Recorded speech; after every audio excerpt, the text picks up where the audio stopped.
નમસ્કાર વિદ્યાર્થી મિત્રો, રાસાયણિક બંધન અંગેનો કોસેલ લુઈસ અભિગમ, જે મેં તમને કહ્યું કે લુઈસ અભિગમ સામાન્ય રીતે 2 માર્કનો પ્રશ્ન છે અને કોસેલ અભિગમ 3 માર્કનો પ્રશ્ન છે, એ આપણે જોઈ ગયા.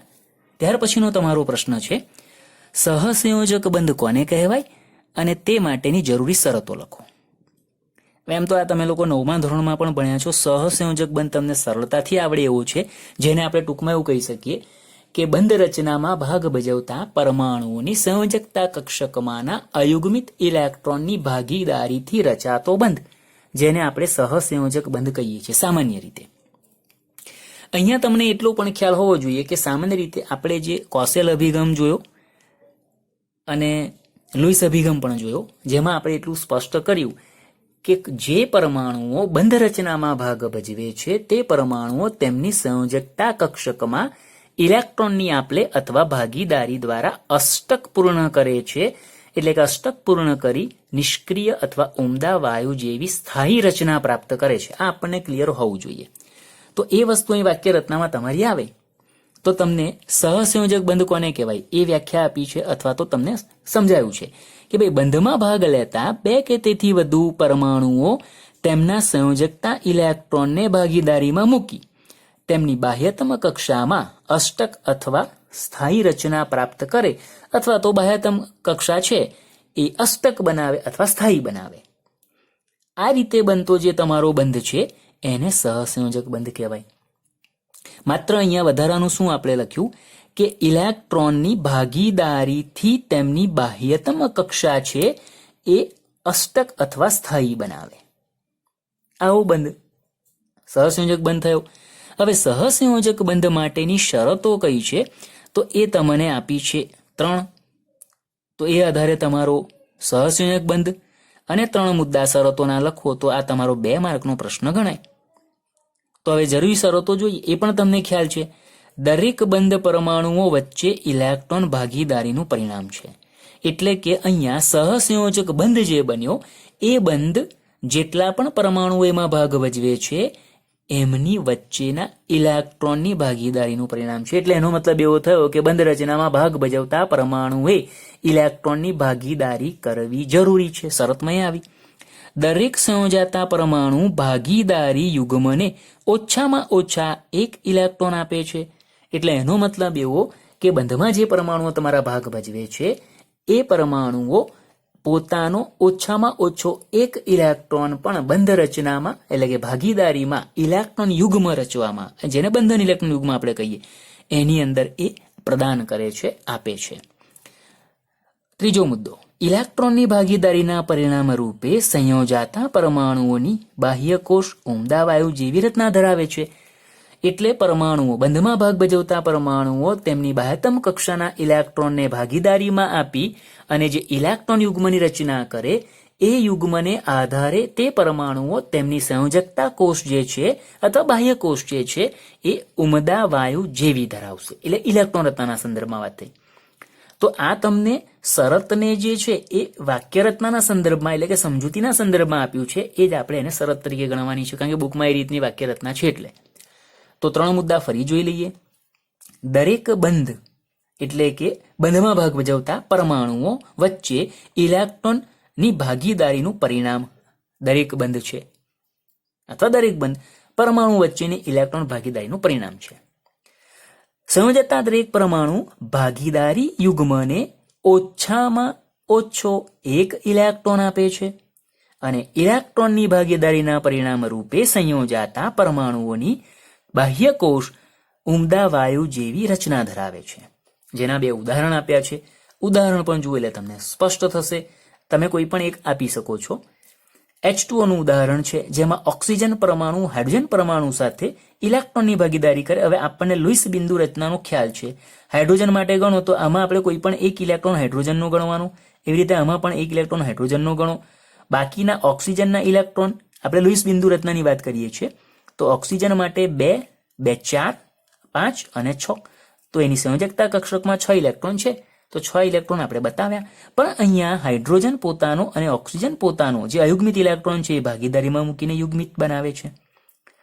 એવી રીતે આ બાજુ પણ આ હાઇડ્રોજન છે એ પોતાનો એક અયુગ્મિત અને ઓક્સિજન પણ પોતાનો એક અયુગ્મિત છે એ ભાગીદારીમાં મૂકીને યુગ્મિત બનાવે છે. પરિણામે ઓક્સિજન તેની બાહ્યતમ કક્ષા 8 ઇલેક્ટ્રોનથી, એટલે આ તમારી નિયોન જેવી એણે ઇલેક્ટ્રોન રચના પ્રાપ્ત કરી, જ્યારે હાઇડ્રોજને હિલિયમ જેવી ઇલેક્ટ્રોન રચના પ્રાપ્ત કરી અને સહસંયોજક બંધ રચ્યો. એવી રીતે CCl4 નું ઉદાહરણ લઈએ તો તમારો મધ્યમાં રહેલો કાર્બન પરમાણુ જેની સંયોજકતા 4 છે, તો આપણે 1, 2, 3, 4 ઇલેક્ટ્રોન. બુકમાં તમને બધા જ બિંદુઓ અને વ્યાખ્યા લુઈસ બિંદુ રચનાની વ્યાખ્યામાં પણ બિંદુ શબ્દ જ વાપર્યો છે, એટલા માટે જ. બાકી વધુ સારી રીતે સમજવું હોય આપણી સમજ માટે તો આમાંથી તમારે ધારો કે કાર્બનના ઇલેક્ટ્રોન છે ને એને તમે બિંદુ સ્વરૂપે દર્શાવો, તો ક્લોરીનના બધાના ઇલેક્ટ્રોનને તમે ફૂંદડી સ્વરૂપે દર્શાવો તો અહીં સ્પષ્ટ થાય કે ભાઈ આ ઇલેક્ટ્રોન છે એ કાર્બનનો છે અને ફૂંદડી છે એ ક્લોરીનનો છે. પણ બુકમાં છે એટલે મેં આ રીતે તમને દર્શાવ્યું છે, બાકી આ રીતે સમજી શકાય.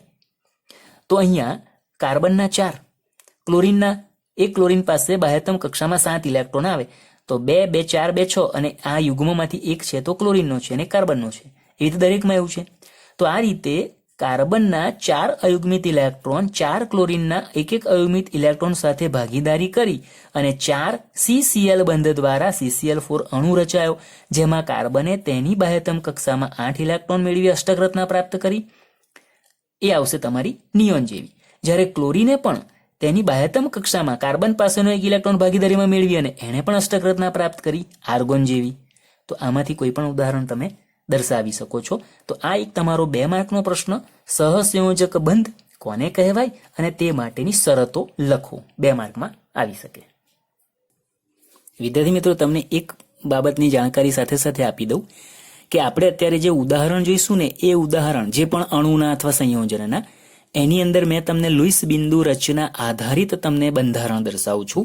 અને તમારો 1 માર્કનો જે પ્રશ્ન આવે હેતુલક્ષી પ્રકારનો, એની અંદર એક તમારો આ પ્રશ્ન તમારો સીધો જ કોઈ પણ અણુ આપ્યો હોય એની લુઈસ બિંદુ રચના દર્શાવો, આવો તમને સીધો પ્રશ્ન આવે, જે હજુ આપણે આગળ છે. પરંતુ તેમાં આ જે અત્યારે મેં બતાવ્યા, દાખલા તરીકે H2O બતાવ્યું, CCl4 બતાવ્યો, હજુ બીજા જોવાના છે, તો એ બધા ફરી રિપીટ નહીં થાય. તો આ ધ્યાનમાં રાખવાના. કારણ કે તમને કોઈ પણ, તમે જેટલા સંયોજનો જાણો છો, જેના તમને બંધારણ ખબર છે, એવા સંયોજનોનામાંથી કોઈ પણ એકનું તમને લુઈસ બિંદુ નિરૂપણ 1 માર્કની અંદર પૂછી શકાય. તો ત્યારે તમને આવડવું જરૂરી છે. કેવી રીતે આવડે એ પણ આપણે જોઈશું, એનો પ્રશ્ન જ અલગ છે, પરંતુ તમને અત્યારથી કહી દઉં કે આ પણ તમે ધ્યાનમાં રાખો. ચાલો, હવે પછીનો આપણો પ્રશ્ન છે, સહસંયોજક બંધની સંખ્યાને આધારે સહસંયોજક બંધના પ્રકાર યોગ્ય ઉદાહરણ આપી સમજાવો. અથવા આ પ્રશ્ન આવી રીતે પણ આવી શકે, સહસંયોજક બંધ કોને કહેવાય, તેની સંખ્યાને આધારે તેના પ્રકાર સમજાવો. લગભગ શક્યતા નહીવત ગણીએ, કારણ કે આ તમને આવડે એવો જ છે, પ્રાઇમરીથી ભણતા આવેલા છો. માત્ર લુઈસ બિંદુ નિરૂપણ તમારા માટે નવું છે, એટલે આપણે શક્યતા નહીવત ગણીએ છીએ, પરંતુ છે ચોપડીમાં તો આપણે એને પણ એક નજર મારી લઈએ છીએ. તો સહસંયોજક બંધની સંખ્યાને આધારે, તો નોર્મલી અત્યાર સુધી આપણે જે પણ સંયોજનો જોયા છે એમાં ઓછામાં ઓછો એક સહસંયોજક બંધ, 2 પરમાણુ વચ્ચેના સંદર્ભમાં વાત કરું છું, અને 2 પરમાણુ વચ્ચે મહત્તમ 3 સહસંયોજક બંધ હોય. તો એવા અણુઓ આપણે જે છે એ આધારે આપણે અહીંયા પ્રકાર સમજવાના છે. તો પહેલો પ્રકાર તમને આપ્યો એકલ સહસંયોજક બંધ અથવા સહસંયોજક એક બંધ. 2 પરમાણુઓ એક ઇલેક્ટ્રોનની ભાગીદારી કરી અને જે બંધ રચે અથવા તો રચાતો બંધ, એને આપણે એક સહસંયોજક બંધ અથવા સહસંયોજક એક બંધ તરીકે ઓળખી શકીએ. દાખલા તરીકે ક્લોરીનનું ઉદાહરણ લઉં છું. ક્લોરીન બંને Cl, બંને પાસે સંયોજકતા કક્ષકમાં 7 ઇલેક્ટ્રોન, એક જ અબંધકારક છે. તો આ ક્લોરીન માટે ધારો કે આ ઇલેક્ટ્રોન પોતાનો ગણીએ છે, તો આ ક્લોરીન માટે નીચેનો ઇલેક્ટ્રોન પોતાનો ગણીએ. બંને ભાગીદારીમાં મૂકી યુગ્મ બનાવ્યું. આ ક્લોરીને પણ અષ્ટક રચના પૂર્ણ કરી, આણે પણ અષ્ટક રચના પૂર્ણ કરી, બંનેની આર્ગોન જેવી અષ્ટક રચના પ્રાપ્ત થઈ. પરંતુ બંને વચ્ચે એક જ ઇલેક્ટ્રોન યુગ્મ, એક ઇલેક્ટ્રોનની જ ભાગીદારીથી એક સહસંયોજક બંધ રચાશે. તો આ થયો તમારો એકલ અથવા એક સહસંયોજક બંધ અથવા સહસંયોજક એક બંધ. બીજો પ્રકાર સહસંયોજક દ્વિબંધ. જો પરમાણુઓ ઇલેક્ટ્રોનના 2 યુગ્મની ભાગીદારી કરે અથવા તો બંધમાં ભાગ ભજવતા 2 પરમાણુઓ સંયોજકતા કક્ષકના 2 ઇલેક્ટ્રોન યુગ્મની ભાગીદારી કરી, એટલે 2 ઇલેક્ટ્રોનની ભાગીદારી કરી, 2 ઇલેક્ટ્રોનની ભાગીદારી કરી અને 2 ઇલેક્ટ્રોન યુગ્મ દ્વારા જે બંધ રચે તેને આપણે સહસંયોજક દ્વિબંધ કહીએ. ઉપરનામાં બંને એક એક ઇલેક્ટ્રોનની ભાગીદારી કરે, અહીંયા બંને બબ્બે ઇલેક્ટ્રોનની ભાગીદારી. સીધું આ રીતે લખી શકાય, જરૂરી નથી, આમાં સ્પષ્ટ થવું છે. તો બે ઇલેક્ટ્રોનની ભાગીદારી કરી અને જે બંધ રચે એ તમારો સહસંયોજક દ્વિબંધ થશે. ઉદાહરણ O2 માટે લઈએ. ઓક્સિજન પરમાણુ જેની સંયોજકતા કક્ષકમાં 6 ઇલેક્ટ્રોન છે, જેમાં તમારા 2 યુગ્મિત થાય અને આજુબાજુમાં જે દર્શાવી અયુગ્મિત હોય. બીજો પણ ઓક્સિજન જ છે અને એની પણ 2 અયુગ્મિત ઇલેક્ટ્રોન છે, તો બંને પોતપોતાના અયુગ્મિત ઇલેક્ટ્રોનને ભાગીદારીમાં આ રીતે મૂકે છે. આ બંને પોતાના છે તો આ બંને આ ઓક્સિજન એવું ગણો, અથવા તો આમાં ભાગીદારી પ્રમાણે ગણીએ તો આ ઓક્સિજનનો છે તો આનો છે, અને આ આનો છે તો આ ઓક્સિજનનો છે, આ રીતે ગણીએ. ટૂંકમાં બંને બે ઇલેક્ટ્રોન ભાગીદારીમાં મૂક્યા અને તમારો બંધ રચ્યો. હવે અહીંયા જુઓ, આ ઓક્સિજને પણ 2, 2, 4, 2, 6 અને 2, 8 અષ્ટક રચના પૂર્ણ કરી. એવી રીતે આને પણ અષ્ટક રચના પૂર્ણ કરી, જેમાં બંધમાં ભાગ ભજવતા ઇલેક્ટ્રોન તમારા 4, એટલે 2 યુગ્મ રચાયા. એક યુગ્મથી એક બંધ રચાય તો 2 યુગ્મથી 2 બંધ, સહસંયોજક બંધ રચાય. એટલે અહીંયા ઓક્સિજન વચ્ચે તમારા 2 સહસંયોજક બંધ બનશે. તેથી આને આપણે સહસંયોજક દ્વિબંધ કીધું. ત્રીજો પ્રકાર છે સહસંયોજક ત્રિબંધ. બંધમાં ભાગ ભજવતા 2 પરમાણુઓ 3 ઇલેક્ટ્રોનની ભાગીદારી કરી અને જે બંધ રચે તેને સહસંયોજક ત્રિબંધ કહેવાય. આ રીતે પણ લખી શકાય. અથવા બુક પ્રમાણે જઈએ તો જો સંયોજાતા પરમાણુઓ ઇલેક્ટ્રોનના 3 યુગ્મની ભાગીદારી કરે તો તેમની વચ્ચે રચાતા બંધને સહસંયોજક ત્રિબંધ કહેવાય. હવે એમાં નાઇટ્રોજનનું ઉદાહરણ આપ્યું છે. જુઓ, નાઇટ્રોજનની સંયોજકતા કક્ષકમાં 5 ઇલેક્ટ્રોન, 5માં એક તમારું યુગ્મિત આવે અને બાકીના 3 અયુગ્મિત આવે. તો 3 અયુગ્મિતને મેં બીજો પણ નાઇટ્રોજન જ છે એટલે એની બાજુમાં સાથે જ લીધા. એટલે આ 3 અયુગ્મિત ઇલેક્ટ્રોન છે, બંનેના આવ્યા એટલે કુલ 6 ઇલેક્ટ્રોન. એટલે ભાગીદારી તમારી 3-3ની થઈને કુલ તમારા અહીંયા ઇલેક્ટ્રોન યુગ્મ 3 થયા. અને એ 3 વત્તા 2 એટલે 6 વત્તા 2 8, અને આમાં પણ 6 વત્તા 2 8. બંને નાઇટ્રોજને અષ્ટક રચના પૂર્ણ કરી નિયોન જેવી. અને આ રીતે તમારા 3 ઇલેક્ટ્રોન યુગ્મની ભાગીદારીથી 3 સહસંયોજક બંધ બંને નાઇટ્રોજન પરમાણુ વચ્ચે રચાયા. એટલે આ તમારો થયો સહસંયોજક ત્રિબંધ. તો આ રીતે અહીંયા આપણે ખાસ તો આમને લુઈસ બિંદુ રચના તમને આવડે એ મહત્વનું છે. અને કદાચ પૂછાય વ્યાખ્યા, એક સહસંયોજક બંધ કોને કહેવાય, દ્વિસહસંયોજક બંધ કોને કહેવાય, કે ત્રિસહસંયોજક બંધ કોને કહેવાય, અથવા સહસંયોજક ત્રિબંધ, સહસંયોજક દ્વિબંધ, સહસંયોજક એક બંધ કોને કહેવાય, તો તમે આ વ્યાખ્યા લખી શકો છો, ઉદાહરણ સાથે સમજાવી શકો છો. એટલે આપણે એને 3 માર્કનો પ્રશ્ન તરીકે ગણીએ છીએ. ત્યાર પછીનો આપણો જે પ્રશ્ન છે એ છે લુઈસ બિંદુ રચનાના સોપાનો લખો. એટલે કે લુઈસ બિંદુ રચના દર્શાવતી વખતે આપણે કઈ બાબતોને ધ્યાનમાં રાખવાની છે એને અહીંયા તમારે લખવાના છે. એટલે તમને પ્રશ્ન આ રીતે પણ આ સોપાનો લખો અથવા લુઈસ બિંદુ રચના દર્શાવતી વખતે ધ્યાનમાં રાખવાના બાબતો અથવા મુદ્દા લખો. બુકમાં તમને 5 મુદ્દા આપ્યા છે અને તમે કોઈ એક ઉદાહરણ આપો એટલે આ તમારો 3 માર્કનો પ્રશ્ન થઈ જાય. 6 મુદ્દા સાથે 5 મુદ્દા પ્લસ ઉદાહરણ એટલે તમને 3 માર્કનો પ્રશ્ન આવી શકે. અને આ પ્રશ્ન નથી આવતો તો મેં તમને આગળ કહ્યું એ પ્રમાણે કે આ જે તમે મુદ્દા અત્યારે શીખશો એની મદદથી તમને 1 માર્કમાં કોઈ એક અણુ, કોઈ પણ હોય, આ અણુ પણ હોય, આયન પણ હોય, એની લુઈસ બિંદુ રચના તમારે દર્શાવવાની આવશે. એટલે બંને રીતે કામમાં આવે એવું છે. તમને આ નિયમો ખબર હશે તો તમે લુઈસ બિંદુ રચના સરળતાથી દર્શાવી શકશો. અને મારી દ્રષ્ટિએ 1 માર્કમાં લુઈસ બિંદુ રચના દર્શાવવા વાળો પ્રશ્ન તમારા માટે વિશેષ ગણાય. તો આપણે પહેલા સમજી લઈએ કે આમાં શું ધ્યાનમાં રાખવાનું છે. તો પહેલા મુદ્દામાં તમને એવું કીધું કે ભાઈ રચના માટે જરૂરી ઇલેક્ટ્રોનની કુલ સંખ્યા સંયોજાતા પરમાણુઓના સંયોજકતા ઇલેક્ટ્રોનનો ઉમેરો કરી મેળવાય છે. એટલે કે અહીંયા આપણે જે પણ અણુની રચના કરવાની છે તો એ અણુની રચનામાં બંધ બનતી વખતે કુલ કેટલા ઇલેક્ટ્રોન છે એ તમારા સંયોજિત થશે. તો એમાં કેટલા પરમાણુઓ, કેટલા સંયોજકતા ઇલેક્ટ્રોન છે એ તમારા ભાગીદારીમાં મૂકી અને તમારો બંધ રચશે એની ગણતરી કરવાની આવે. એટલે તમને એ અહીંયા સ્પષ્ટ કર્યું કે ભાઈ રચના માટે એટલે અણુની રચના માટે અથવા લુઈસ બિંદુ રચના માટે જરૂરી ઇલેક્ટ્રોનની કુલ સંખ્યા કુલ કેટલા ઇલેક્ટ્રોનની જરૂર પડે? સંયોજકતા પરમાણુઓના, એટલે જે પરમાણુઓ અંદર ભાગ ભજવવાના છે તેમના સંયોજકતા ઇલેક્ટ્રોનનો ઉમેરો કરી કે બેમાં સંયોજકતા ઇલેક્ટ્રોન કેટલા છે અને એમાં અયુગ્મિત કેટલા આ બધી ગણતરી કરવાની અને પછી તમારે એને ધ્યાનમાં રાખવાનો આવે, અથવા તો ભાઈ આટલા ઇલેક્ટ્રોન એની અંદર ભાગ ભજવશે એવું મળી શકે, એટલે ઇલેક્ટ્રોનનો ઉમેરો કરીને મેળવાય છે. હવે સમજાયું. જેમ કે CH4માં હવે CH4 મિથેન છે, તો મિથેનની હવે તમે લુઈસ બિંદુ રચના દર્શાવવાના હોય તો તમને ખ્યાલ હોય છે બે કાર્બન પરમાણુની સંયોજકતા કક્ષકમાં 4 ઇલેક્ટ્રોન અને હાઇડ્રોજન પરમાણુની સંયોજકતા કક્ષકમાં 1 ઇલેક્ટ્રોન છે.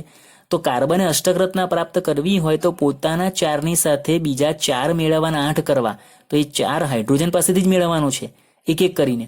તો એ તમને કહ્યું કે જો મિથેનમાં કાર્બનના 8 સંયોજકતા ઇલેક્ટ્રોન કેવી રીતે પૂર્ણ થાય, તો કે 4 પોતાના અને 4 હાઇડ્રોજનના એક એક મળીને 4 પ્રાપ્ત થશે. આવી ગણતરી સમજવી પડે, તો એ તમને પહેલી જરૂરિયાત.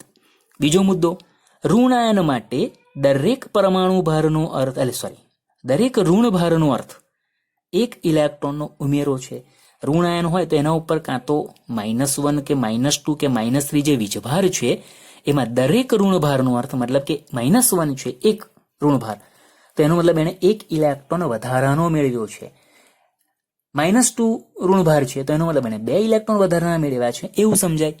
ઉદાહરણ જેમ કે Br- છે તો એમાં તટસ્થ પરમાણુ તમારો Br છે, એની સરખામણીમાં ઉપર -1 વીજભાર એવું દર્શાવે છે કે તટસ્થ પરમાણુની સરખામણીમાં 1 ઇલેક્ટ્રોન એણે વધુ મેળવ્યો છે.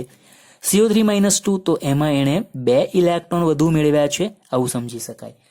તો ઋણાયન માટે દરેક ઋણભારનો અર્થ 1 ઇલેક્ટ્રોનનો ઉમેરો છે.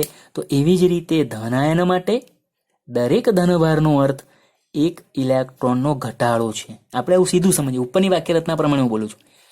તો ધનાયનમાં ધનભાર જે છે એ કુલ સંયોજકતા ઇલેક્ટ્રોનની સરખામણીએ 1 ઇલેક્ટ્રોન ઓછો છે. પેલી રીતે પણ કહેવાય કે દરેક ધનભારનો અર્થ 1 ઇલેક્ટ્રોનનો ઘટાડો દર્શાવે છે.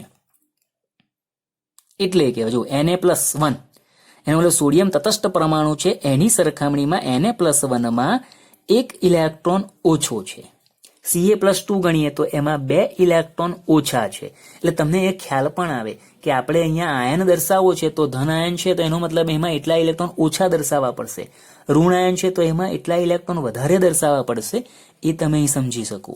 એટલે તટસ્થ અણુ તમારો જે છે એ સહસંયોજક છે તો ભાગીદારીની સંખ્યા, આયનિક છે તો ગુમાવેલા મેળવેલા ઇલેક્ટ્રોનની સંખ્યાનો તમને અહીંયા ખ્યાલ હોવો જોઈએ. તો બીજા મુદ્દા આયનિક સંયોજનના સંદર્ભમાં તમને વીજભારિત જે તમારો આયન છે એના માટેની વાત કરી. ત્રીજો મુદ્દો, સંયોજાતા પરમાણુની સંજ્ઞા અને તેના સંયોજકતા ઇલેક્ટ્રોન જાણતા હોય તો પરમાણુ વચ્ચે બંધના પ્રમાણને આધારે બંધન યુગ્મ ભાગીદાર ઇલેક્ટ્રોનની વહેંચણી કરી શકાય. આ તમારી ખરેખર પહેલો મુદ્દો આવે કે તમે જે પણ સંયોજાતા પરમાણુઓથી અણુ રચાય છે તો એ પરમાણુઓ જે છે એની સંજ્ઞા અને તેની સંયોજકતા ઇલેક્ટ્રોનની સંખ્યા 2 તમારી પાસે હોવી જોઈએ. આ 2 તમે જાણતા હોય તો પહેલા મુદ્દા આધારે તમે આ વસ્તુ જે આપી છે એના આધારે જ છે.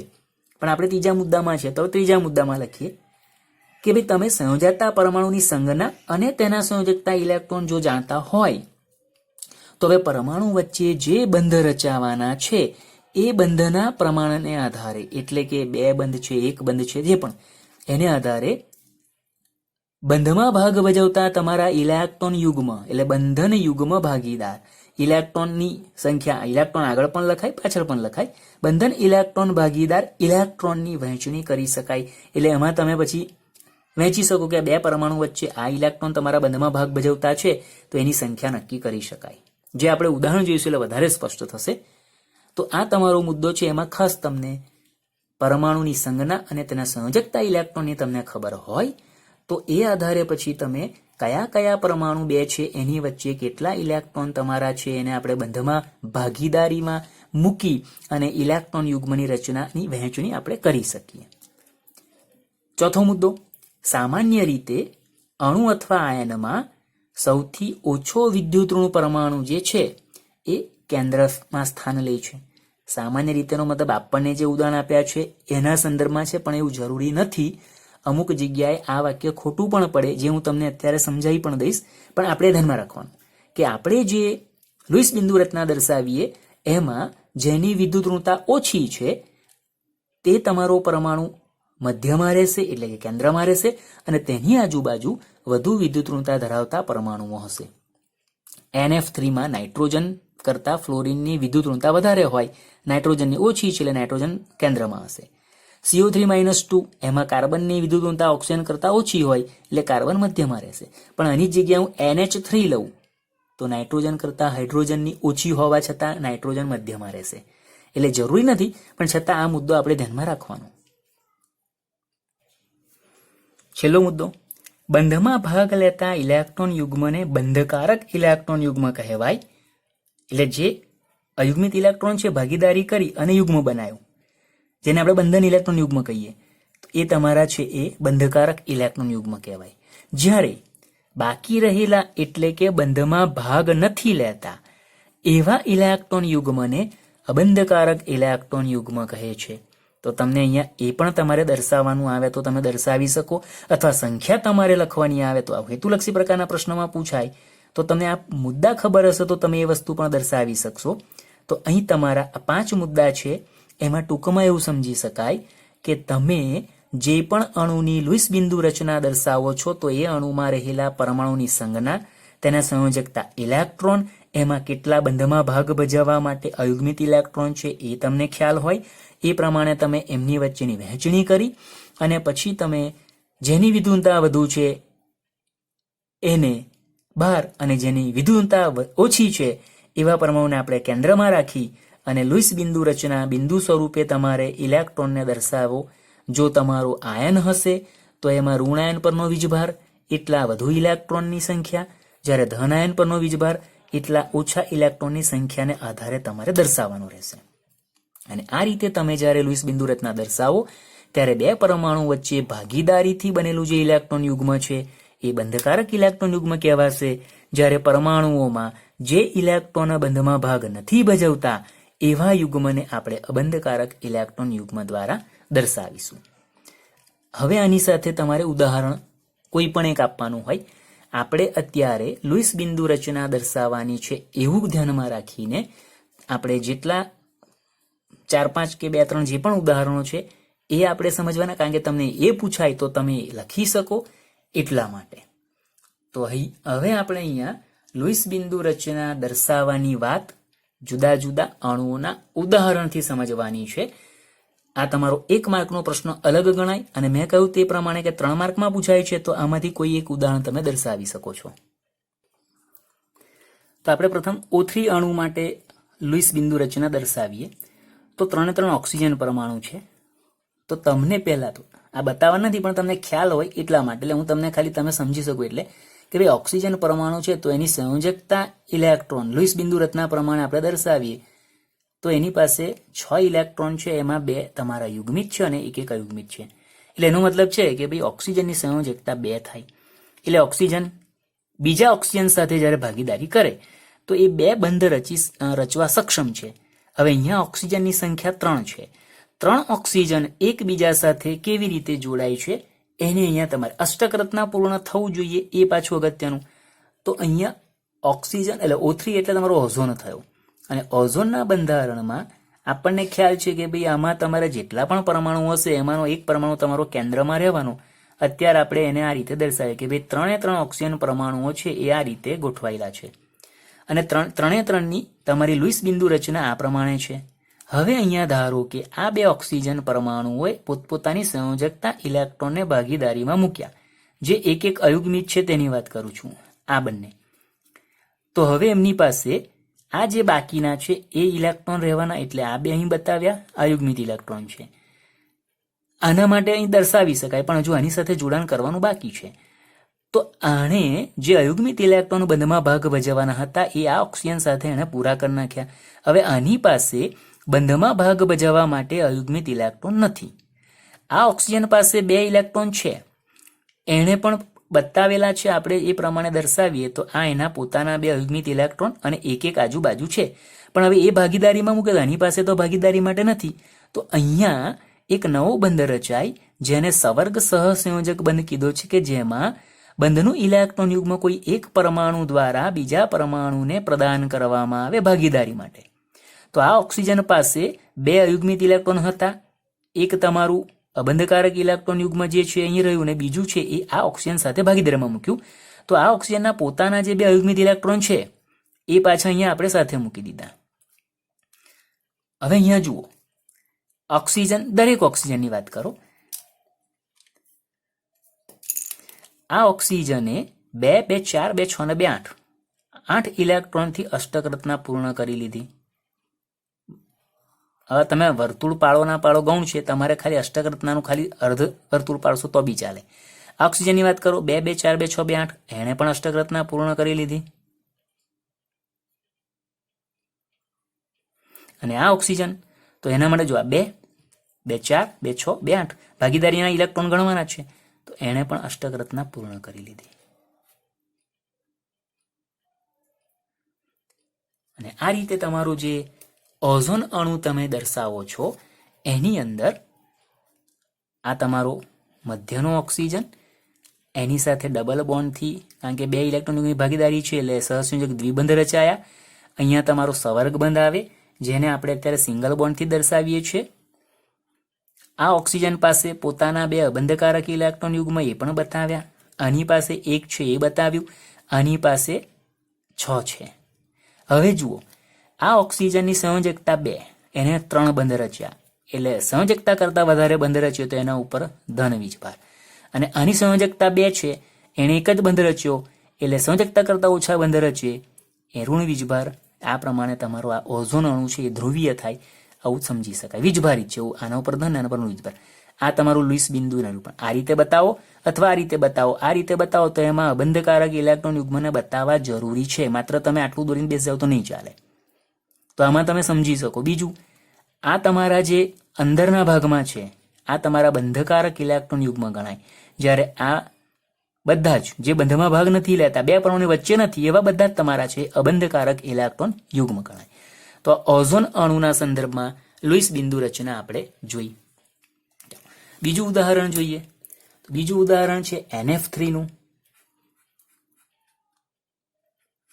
NF3 માં નાઇટ્રોજન પરમાણુ છે, એની લુઈસ બિંદુ રચના દર્શાવીએ તો એની સંયોજકતા કક્ષકમાં 5 ઇલેક્ટ્રોન, ફ્લોરિન સંયોજક કક્ષકમાં 7 ઇલેક્ટ્રોન, જેમાં 1 અયુગ્મિત, આની અંદર 3 અયુગ્મિત.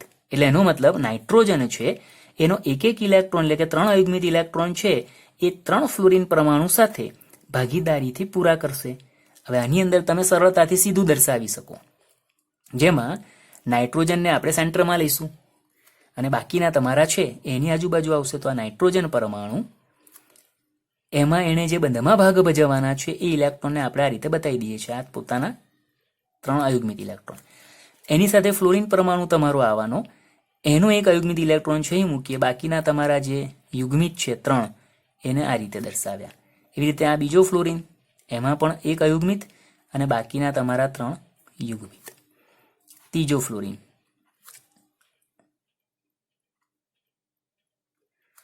અહીંયા જુઓ, નાઇટ્રોજન જેણે પોતાના 5 ઇલેક્ટ્રોન હતા અને 3 ફ્લોરિન પાસેથી 5 + 3 8 અષ્ટક રચના એની પૂરી થઈ ગઈ.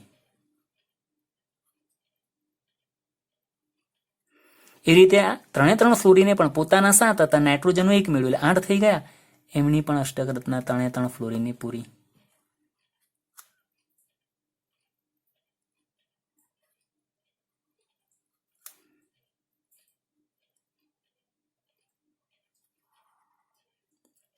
અને એ પ્રમાણે તમે અહીંયા NF3 નું બંધારણ દર્શાવો તો એ તમારું નાઇટ્રોજન સેન્ટરમાં, એની સાથે 3 તમારા ફ્લોરિન પરમાણુઓ જે જોડાયા છે એ 3 તમારા સહસંયોજક બંધ દર્શાવશે. અબંધકારક ઇલેક્ટ્રોન યુગ્મ નાઇટ્રોજન પાસે 1, ફ્લોરિન પાસે 3.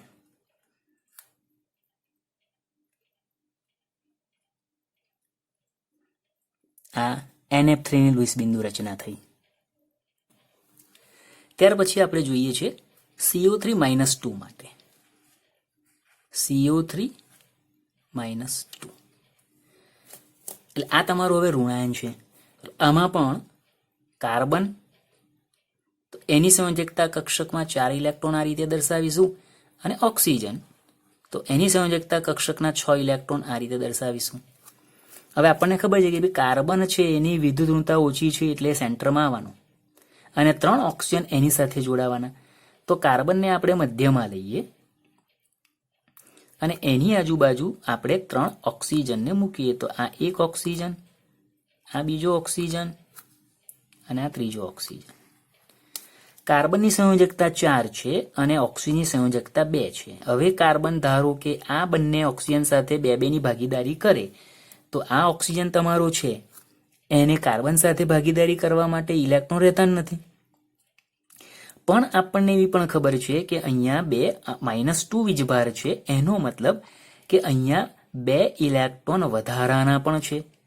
અને સ્વાભાવિક છે કે કાર્બનની વિદ્યુત ઋણતા ઓક્સિજન કરતા ઓછી છે, એટલે ઓક્સિજન જ ઇલેક્ટ્રોન સ્વીકારવાની વૃત્તિવાળા હશે, એટલે ઇલેક્ટ્રોન ઓક્સિજને મેળવેલા હશે.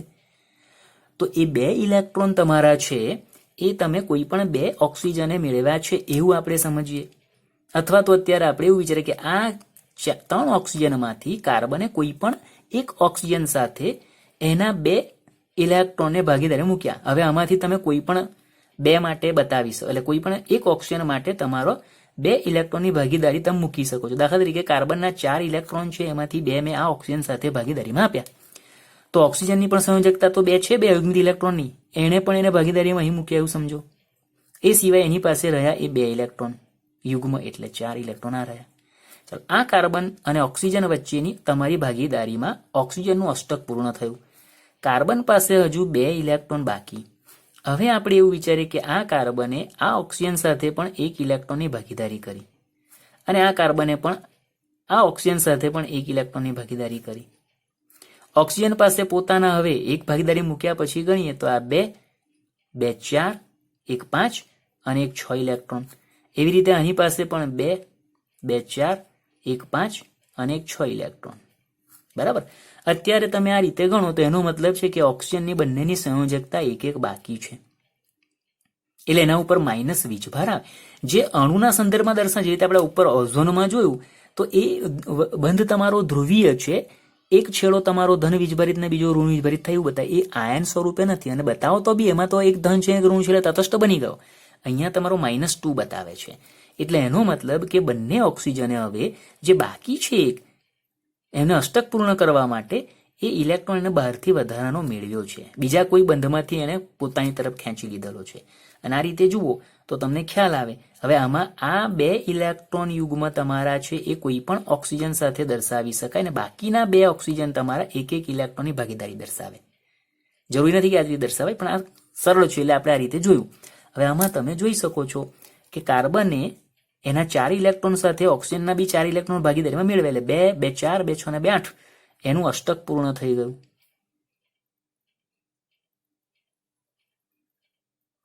અને એવી રીતે બધા જ ઓક્સિજને પણ પોતાનું અષ્ટક પૂર્ણ કર્યું. ફેર એટલો જ છે કે તમારા આ જે 2 ઓક્સિજન છે જેણે 1-1 સહસંયોજક બંધ રચ્યો છે, એમણે બહારથી 1-1 વધારાનો ઇલેક્ટ્રોન મેળવેલો છે. અને બહારથી ઇલેક્ટ્રોન મેળવ્યો હોવાથી આ તમારો તટસ્થ અણુ નથી. આના ઉપર તમારે વીજભાર દર્શાવવો પડે. એટલે આપણે અષ્ટક રચના પહેલા પૂર્ણ કરી લઈએ, પછી વીજભારની વાત કરીએ. આ તમારા 3 ઓક્સિજનનું અષ્ટક પૂર્ણ થયું. પણ આની અંદર 2 ઓક્સિજને બહારથી 1-1 ઇલેક્ટ્રોન પ્રાપ્ત કરેલા છે, એટલે એને આપણે કૌંસની અંદર બહારના ભાગમાં -2 વીજભાર તરીકે દર્શાવવા પડે. હવે આને આપણે અણુ સ્વરૂપે, આ પણ લુઈસ બિંદુ રચના કહેવાય, પણ તમને લુઈસ રજૂઆત એટલે લુઈસ બિંદુ રચનામાં વચ્ચે સહસંયોજક બંધ સંજ્ઞા સ્વરૂપે દર્શાવ્યા છે. તો આ તમારું કાર્બન પરમાણુ છે, એણે તમારા ઓક્સિજન સાથે દ્વિબંધ બનાવ્યા પછી એના પોતાના 2 અબંધકારક ઇલેક્ટ્રોન યુગ્મ, જ્યારે પડોશી આજુબાજુના 2 ઓક્સિજન સાથે 1-1 સહસંયોજક બંધ રચ્યો. એ સિવાય રહેલા એમની પાસેના 6 ઇલેક્ટ્રોન, આના ઉપર -1 વીજભાર આવે. એવી રીતે ડાબી બાજુના ઓક્સિજન સાથે પણ 1 સહસંયોજક બંધ રચ્યા પછી એની પાસે 6 ઇલેક્ટ્રોન, એના પર પણ -1 વીજભાર આવે, જેને અહીંયા અલગ અલગ દર્શાવવાને બદલે બ્રેકેટમાં એની ઉપર દર્શાવ્યો છે. આ CO2 ની લુઈસ બિંદુ રચના થઈ. ત્યાર પછી બતાવી છે NH3 nitric acid, NH3 sorry HNO3,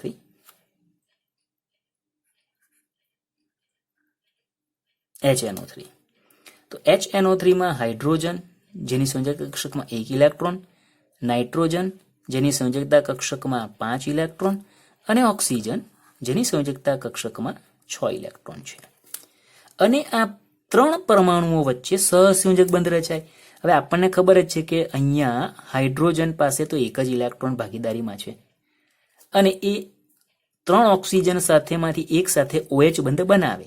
એટલે એનો મતલબ એવો થયો કે નાઇટ્રોજન છે એની આજુબાજુ ઓક્સિજન જ હશે, જે આપણે આગળ NF3 ના સંદર્ભમાં જોયું, ઓઝોનના સંદર્ભમાં જોયું, એવી રીતે અહીંયા આપણે પહેલા કેન્દ્રીય પરમાણુ નાઇટ્રોજનને દર્શાવીએ. ઉપર કાર્બોનેટ આયનમાં જોયું એમાં પણ એક છે, કાર્બનની આજુબાજુ 3 ઓક્સિજન હતા, એવી રીતે અત્યારે નાઇટ્રોજનની આજુબાજુ આપણે 3 ઓક્સિજનને મૂકી દઈએ.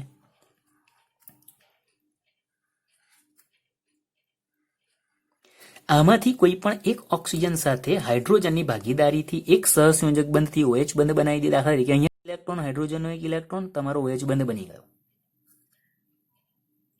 હવે બાકીના છે એનો મતલબ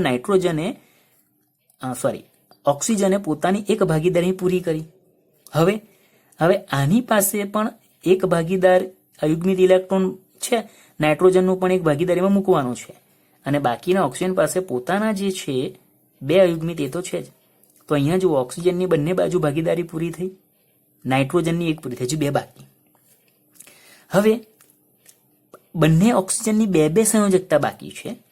ધારો કે હવે આપણે આ 2 માંથી, હવે આ OH બંધ જરૂરી નથી કે આ જમણી બાજુના ઓક્સિજન સાથે જ તમારે બનાવવાનો, તમે નીચે પણ અને ડાબી બાજુ પણ દર્શાવી શકો છો. તો અહીંયા એક OH બંધ તમારો કોઈ પણ એક ઓક્સિજન સાથે બનાવવાનો અને એના જ બીજો બંધ તમારે નાઇટ્રોજન સાથે સહસંયોજક બંધ બનાવવાનો, જે અત્યારે છે એવું તમે આ ડાબી બાજુ નીચે પણ દર્શાવી શકો. આ એક સંયોજકતા ઓક્સિજનની પૂરી થઈ ગઈ, કમ્પ્લીટ. હવે 2 ઓક્સિજન 2 યુગ્મ નાઇટ્રોજન સાથે રચવાની વાત કરતા આના 2 અને આના 2 4 ઇલેક્ટ્રોન નાઇટ્રોજન પાસે હોવા જોઈએ. નાઇટ્રોજન પાસે તો હવે 2 જ બાકી છે. કયા? બંધમાં ભાગ ભજવતા ઇલેક્ટ્રોન. તો એમાંથી ધારો કે કોઈ એક ઓક્સિજન સાથે આ નાઇટ્રોજન બંને ઇલેક્ટ્રોન જે બાકી રહ્યા એની ભાગીદારી કરે છે. તો આપણે ધારો કે અહીંયા આ 2 વચ્ચે ભાગીદારી બતાવીએ છીએ. તો ઓક્સિજન પાસે હવે પોતાના 2 અયુગ્મિત ઇલેક્ટ્રોન રહ્યા એ આ. હવે નાઇટ્રોજનના 2 અને 1 3 જે અયુગ્મિત ઇલેક્ટ્રોન છે એ વપરાઈ ગયા, આખું એક અબંધકારક ઇલેક્ટ્રોન યુગ્મ બાકી.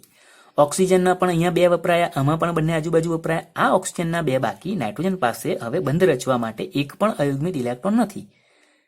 તો એ શું કરશે? તો કે જેવી રીતે ઉપર કાર્બન અને ઓક્સિજન વચ્ચે અહીં જેવી રીતે ડબલ બોન્ડ આપણો બન્યો, ઓઝોનમાં જે રીતે એક તમારો સિંગલ બોન્ડ બનાવ્યો હતો અને બીજા ડબલ બોન્ડ બનાવ્યા હતા, અહીંયા આખું સવર્ગ બંધ, ત્યાં પણ મેં કહ્યું હતું કે સવર્ગ બંધ રચાય. એવી રીતે નાઇટ્રોજન આખું યુગ્મ છે એ ઓક્સિજનને ભાગીદારીમાં આપશે અને ઓક્સિજન પોતાના 6 ઇલેક્ટ્રોન છે એ એમને એમ રહેવા દેશે. અહીંયા તમારો આ સવર્ગ બંધ બન્યો, જેમાં નાઇટ્રોજનનું પણ અષ્ટક પૂર્ણ થયું, ઓક્સિજનનું પણ પૂર્ણ થયું સવર્ગ બંધથી.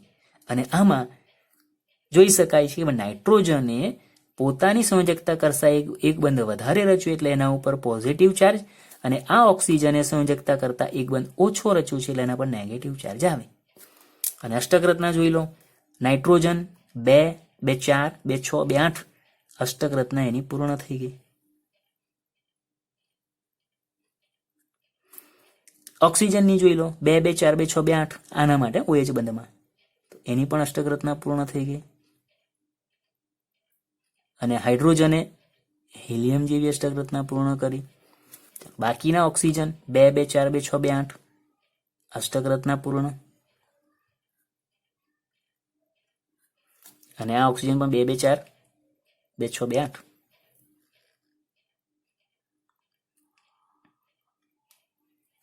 અને એ આધારે હવે આપણે અહીંયાનું લુઈસ રજૂઆત કરીએ તો નાઇટ્રોજન એને ઓક્સિજન સાથે એક સહસંયોજક બંધ રચ્યો, બીજો હાઇડ્રોજન સાથે રચ્યો. એટલે આ ઓક્સિજન પાસે એવી રીતે જમણી બાજુમાં તો એમાં 2 ઇલેક્ટ્રોન યુગ્મની ભાગીદારી છે ઓક્સિજન, અને એના પોતાના 2 અયુગ્મિત ઇલેક્ટ્રોન આ 2. જ્યારે નીચે જે ઓક્સિજન છે એમાં નાઇટ્રોજને પોતાનું જે આખું આ યુગ્મ છે એ દાન કર્યું, એક સહસંયોજક બંધ. ઓક્સિજને એમાં પોતાના એક પણ ઇલેક્ટ્રોનને વાપર્યા નથી, એટલે એના પોતાના 6 ઇલેક્ટ્રોન. એને કારણે નાઇટ્રોજન ઉપર આંશિક એટલે એના પર ધન વીજભાર અને ઓક્સિજન ઉપર ઋણ વીજભાર દર્શાયો. આ ચેપ્ટરની અંદર જેટલા પણ આવી રીતના સંયોજનોના બંધારણ આવે બધા જ કરજો, કારણ કે આમાંથી કોઈ પણ લુઈસ બિંદુ નિરૂપણ સ્વરૂપે તમને 1 માર્કમાં પૂછાય અથવા તમને પૂછે. દાખલા તરીકે આની વાત કરીએ HNO3માં બંધકારક ઇલેક્ટ્રોન યુગ્મની સંખ્યા કેટલી? તો જુઓ 2, 2, 4, 2, 6, 2, 8. આ બંધકારક ઇલેક્ટ્રોનની સંખ્યા પૂછે છે તો 8, યુગ્મ પૂછે છે તો 1, 2, 3, 4. યુગ્મની તો 4 થઈ અને ઇલેક્ટ્રોન પૂછ્યા માત્ર તો 8. બરાબર. અબંધકારક ઇલેક્ટ્રોનની સંખ્યા કેટલી? તો 2, 2, 4, 2, 6, 2, 8, 2, 10, 2, 12 ને 2, 14. અને યુગ્મ પૂછીએ તો એના અડધા 7. તો આવી રીતનો પ્રશ્ન આવે, તમને એટલી ખબર પડી છે કે આમાં બંધકારક છે આ બધા તમારા 2 પરમાણુની વચ્ચેના, અને અબંધકારક છે એ તમારા બંધમાં ભાગ નથી લેતા એવા સાઇટ પરના. તો આવો પ્રશ્ન પણ આવશે. તો 2 રીતનો પ્રશ્ન, અને મારી દ્રષ્ટિએ તો આ લુઈસ બિંદુ નિરૂપણથી પૂછાય એ તમારા માટે અગત્યનું છે. તો આ રીતે તૈયાર કરજો.